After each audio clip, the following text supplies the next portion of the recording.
जय गुरु जी। शुक्राना गुरु जी। सारी संगत को जय गुरु जी। ओम नमः शिवाय। शिव जी सदा सहाय। ओम नमः शिवाय।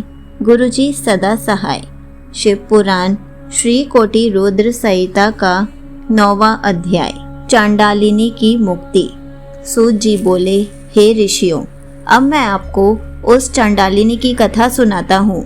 वह चांडालिनी पूर्व जन्म में एक ब्राह्मण कन्या थी। विवाह योग्य होने पर उसके पिता ने उसका विवाह एक ब्राह्मण युवक से कर दिया। विवाह होने के पश्चात वह भोग विलास में डूब गई। विलास के कारण उसका पति बीमार होकर मृत्यु को प्राप्त हो गया, परंतु उसकी भोग की लालसा पूर्ववत ही रही। अब तो वह स्वतंत्र थी। अपनी इच्छाओं को पूरा करने हेतु वह वैश्या बन गई। तब उसके परिवार वालों ने उसे घर से निकाल दिया और उसे जंगल में छोड़ आए। वहां जंगल में भटकते हुए एक दिन एक रुद्र के घर जा पहुंची। इस प्रकार एक युवती को सामने पाकर एक शूद्र उसे पाने की इच्छा करने लगा। तब वह उसके साथ वहीं रहने लगी। उस शूद्र के साथ रहते हुए उसने मांस, मदिरा और अभक्ष्य वस्तुएं खानी शुरू कर दी। एक दिन वह शूद्र किसी कार्य से बाहर गया था। तब उसे बड़ी जोर से भूख लगी। अपनी भूख शांत करने के लिए उसने अपनी तलवार से आंगन में बंधे बछड़े को काट डाला और उसका मांस खा लिया।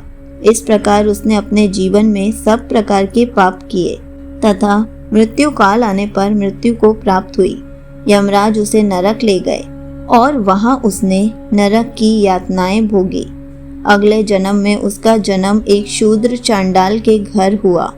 वह अंधी जन्मी थी और अपने पूर्व जन्म के पापों के कारण कोढ़ी हो गई थी। उसके आसपास कोई नहीं फटकता था।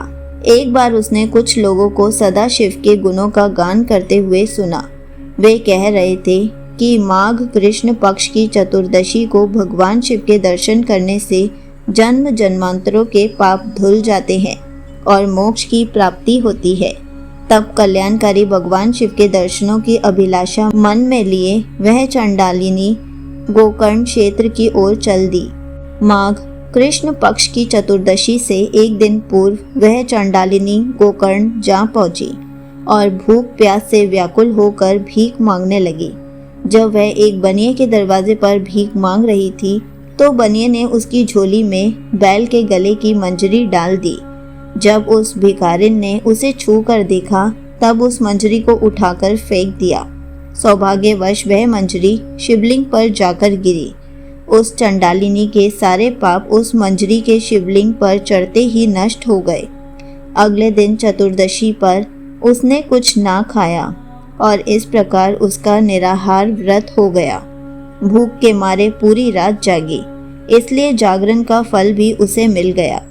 भगवान शिव अपने भक्तों पर सदा अपनी कृपा दृष्टि रखते हैं। उन्होंने उस गरीब चंडालिनी के पापों को नष्ट कर दिया और उसकी इच्छा से उसकी मृत्यु हो गई। उसे शिवलोक ले जाने के लिए विमान आ गया। उस दिव्य विमान से वह सदा के लिए सद्गति पाकर शिवलोक को चली गई।